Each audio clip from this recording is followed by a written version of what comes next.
네, 안녕하십니까? 네, 알아두면 좋은 장례식장 인사말. 요거 오늘 시간에 한번 알려드리도록 하겠습니다. 네, 먼저 알아두면 좋은 장례식장 인사말. 먼저 장례식장 인사말이란 장례식장 인사말은 생전 고인의 슬픔을 빠진 유족들을 위로와 지지를 전달하는 중요한 역할을 하기 위해 필요한 예의를 의미합니다. 장례식장에 가시게 되면 먼저 복장을 먼저 중요시하게 되는데요. 먼저 복장은 어두운 계통의 바지를 입으시고 어두운 색과 어울리는 와이셔츠와 구두를 이렇게 신으셔가지고 장례식장에 참석하시면 됩니다. 장례식장의 경우 결혼식장과는 다르게 화려한 옷이나 무늬 같은 눈에 확 띄는 복장은 장례식장 유족들에게 불쾌감을 조성할 수 있기 때문에 피하시는 게 좋습니다. 장례식장 인사말의 목적에 대해 말씀드리도록 하겠습니다. 장례식장의 인사말의 목적은 첫 번째, 위로와 공감이 있습니다. 장례식장에서는 인사말은 슬픔에 빠진 가족들에게 위로와 공감을 전달하는 역할을 합니다. 그리고 예의와 존중이 중요시하는데요.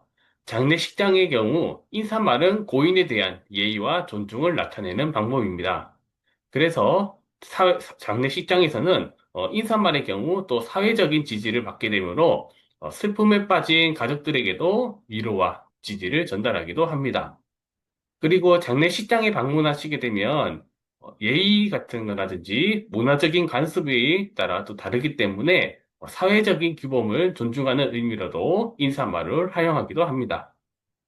특히 일본 같은 경우에도 국내와는 장례식장 문화가 많이 동일하긴 하지만 그래도 향 같은 거라든지 이제는 예절 같은 범위가 한국과는 약간의 그 비슷한 차이가 있습니다. 그렇기 때문에 이런 해외적인 문화적인 차이도 있기 때문에 이렇게 인사말이 가장 필요합니다. 특히 장례식장에 방문하시게 되면 조문의 의미에 대해서 많이 궁금해 하실 것입니다. 조문이란 것은 장례식장에서의 인사말을 의미로 담고 있습니다. 그래서 고인과의 이별을 함께 나누는 의미를 가지고 있습니다.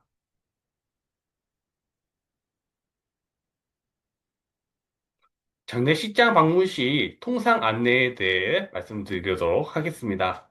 먼저 기본말은 금일은 다망하신 와중에도 밤을 지새우시면서도 조문을 해주셔서 진심으로 감사드립니다. 여기서 다망하신 와중이라는 표현이 있는데요. 다망이라는 말은 매우 바쁘다는 의미를 직접적으로 높여주는 표현입니다. 그래서 오늘은 매우 바쁘신 와중에도 밤을 지새우시면서도 조문을 해주셔서 감사드립니다를 더욱더 유족들을 위해서 높임말을 쓴 표현입니다. 그리고 생전 고인에게서 주신 후정에 대해 깊이 감사드리며 또한 내일 장례 연결식은 오전, 오후 땡땡 시부터 거행하므로 아무쪼록 잘 부탁드립니다. 그 다음에 장례식장 식사 안내 인사도 있습니다. 오늘은 바쁘시더라도 고인명을 위해 참석해 주셔서 감사드립니다. 그리고 소소하시지만 식사를 준비하였으니 편안한 휴식을 취하시기 바랍니다. 등이 있습니다. 장례식장 인사에서 가장 중요한 포인트는 첫 번째, 고인과의 관계성을 명확히 해야 합니다. 참석자 중에는 고인 이외에 친족을 알지 못하는 분들이 있습니다. 상주가 인사할 때에는 자기 소개와 함께 고인과의 관계성을 명확히 하는 것이 중요합니다. 두 번째, 감사의 뜻을 표합니다. 상주로서의 고마움뿐만 아니라 고인을 대신해 참석자분들 중 관계자들에게 대한 감사의 뜻을 잘 전달합니다. 마지막으로 고인과의 일화를 나눕니다.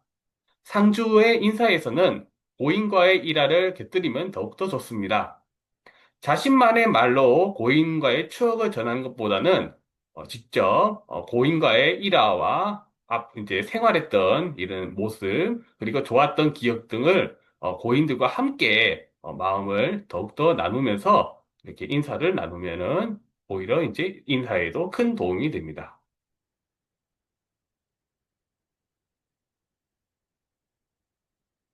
네, 위로의 말씀에 대해 말씀드리도록 하겠습니다. 첫 번째, 일반적인 인사말은, 이번 일은 정말로 애통하시군요.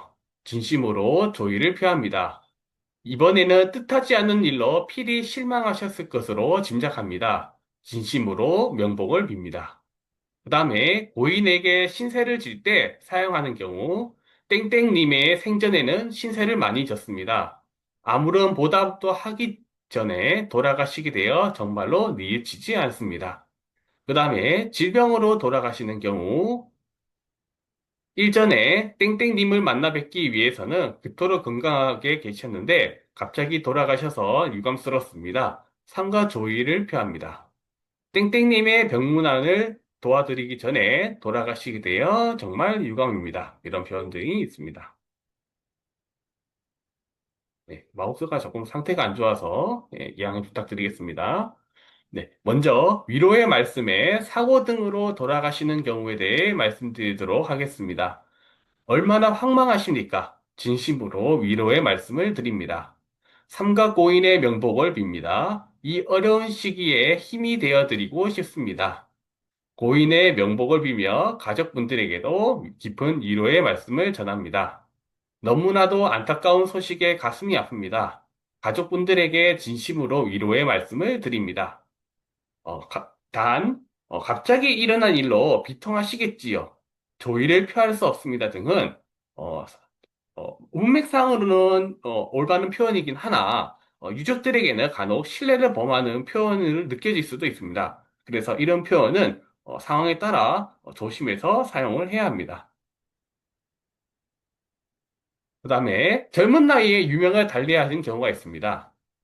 예를 들면은 젊은 나이에 뭐 중증인 질병이나 아니면은 갑자기 빛지 못할 개인적인 사유나 인해서 뭐 사고 등으로 이렇게 유명을 달리한 경우에는 표현이 조금 더 더욱더 신경을 써서 말씀을 해야 합니다.